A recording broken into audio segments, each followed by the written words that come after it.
Joining me now is seasoned prosecutor and Congressman Adam Schiff. He was, of course, the lead impeachment manager in Donald Trump's first impeachment trial. Thanks for being here tonight.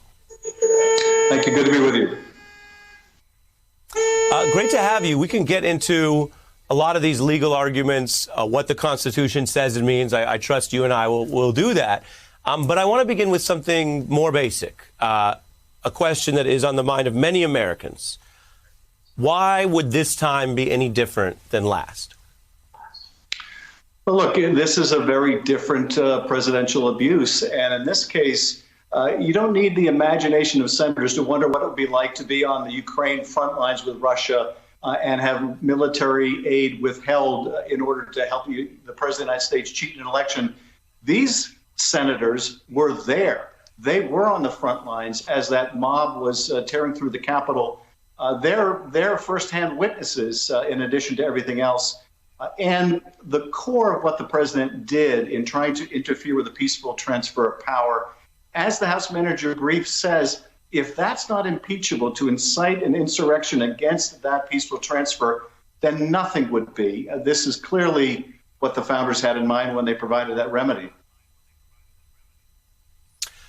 Do you think that Donald Trump acted in ways that make it a national security priority to prevent him from ever lawfully being president again, which is one of the remedies if there's a conviction? Absolutely. It was very apparent after the first trial that if he were left in office, that he would seek to cheat again, that he would do great damage to the country.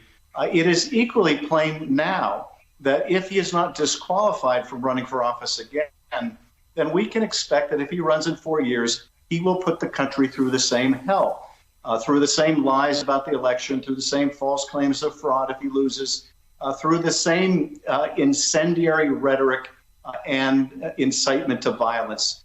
And that is a very direct threat to our country's security. And of course, it does immeasurable damage to our reputation abroad and the health of our democracy. How important is it, in your view, that the trial speak to the rest of the country? Because the attack of the 6th was an insurrection. It was violent. There'll be memorials tonight for one of the Capitol officers who died, among 5 total people. It was a trauma, and yet there's so much going on, and people are, as you know, living through a recession and COVID and all this other stuff in 2021. That there's been a little bit of a mood of, okay, that was terrible, maybe we move right on. And yet next week, by virtue of this process, everyone's going to slow down and be hearing this again. What is important in your mind to tell the nation through this process next week for those who say, well, yeah, it was terrible, we lived through it, we want to move on? Well, that's a very important question because the managers try this case not just to the senators, but perhaps even more importantly to the American people. And you don't start from the presumption that everyone knows all the facts. Indeed, we didn't start from the presumption that all the senators knew the facts in the last trial. One of the things that the manager's brief lays out so well today is the entire chronology, the narrative arc of this terrible tragedy, with the president saying before the election that he wouldn't accept it if he lost the election, with him making claims in advance that there was going to be massive fraud, with him challenging the election immediately, even when he understood, as we all did, that the first returns would not necessarily be indicative of who would win that state. His efforts to try to coerce local elections officials and then statewide election officials, his efforts in the courts all turned down, finally culminating in what he viewed as the last chance to stop the peaceful transfer of power, that is, bringing this mob into D.C., lighting the fuse and setting this tragedy in motion. So that story needs to be told with the kind of clarity that you can in a trial. Number one, because the senators need to do their constitutional duty and disqualify him. But number two, if they don't, the American people need to have a basis to hold their senators accountable, but also they need to know the danger of this man going forward should he ever try to run again. Yeah, and that really goes to, as you say, what he did. He publicly summoned people to come on January 6th. Not a random day, not a rally day, no, to come and try to pressure what would ultimately be a legal and violent insurrection pressure on that final step in certifying his loss there in the Senate, as I think we all remember. We lived through it. I want to play for you something that may or may not come up in evidence, but it's certainly damning, which is those people explaining why they were there. Take a look. Our President Donald Trump, asked us to go to the march on the 6th, and he said, be there. And so I went, and I answered the call of my president. I felt like my presence on the state capitol steps, on those ivory steps, was more important to me than my very life. How does that fit into the argument that Donald Trump intentionally, deliberately incited the insurrection? Well, it'll be up to the managers to decide of the volume of evidence which they want to present. But statements like that people that participated understood exactly what the president was telling them to do, and perhaps even more powerfully, the video of people during the insurrection yelling out that they were there because the president had told them they could or should.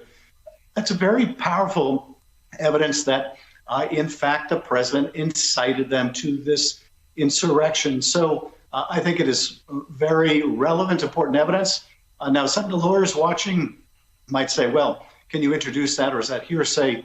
It's up to the senators to decide what evidence they will accept and what weight to give that evidence. But all of this is certainly relevant to the abuse of the president's power. Yeah, and the final question I want to ask you, I'm not making light of this, Congressman, but you've tangled with Donald Trump, and I think you've seen he has a penchant for being often his own worst advocate. That's why he was banned from Twitter over this same incident. And yet it may help him in the long run, because we won't hear as many incriminating things as quickly, necessarily. And so I'm curious, apart from the defenses that he and his team have started to raise, many of which are really weak, what about the more serious argument that people in office, you, Donald Trump, future presidents, they need a very wide latitude to speak.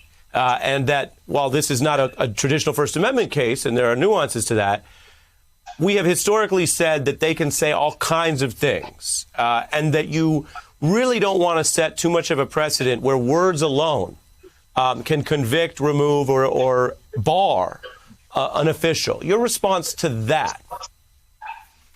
Well, people need to understand that there's not a First Amendment defense to inciting an insurrection or to abusing the power of your office. If a president says to a foreign power secretly that I will do anything you want because I want to build a tower in Moscow, that's not protected by the First Amendment simply because he vocalizes his corrupt intent.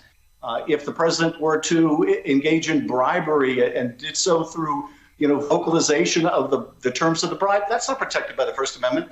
And if you incite people to attack the Capitol, that's not protected either. So it's a false argument. I think it has a superficial kind of appeal to people who don't necessarily understand what's the role of the First Amendment in an impeachment proceeding. But the long and the short of it is there is no First Amendment defense to ignoring and violating your constitutional duty. And even if there were, there is no First Amendment protected ability to incite an attack on the Capitol. Plainly put, and important to get all of the sides, as everyone's got to digest this, because Lord knows it's important, and lives were lost, and the accountability part is not over. Congressman Schiff, thank you, sir. Thank you. Hey, I'm Ari Melber from MSNBC. You can see more of our videos right here, or better yet, subscribe to our YouTube channel below. You could have been anywhere in the world, but you're here with us, and we appreciate that.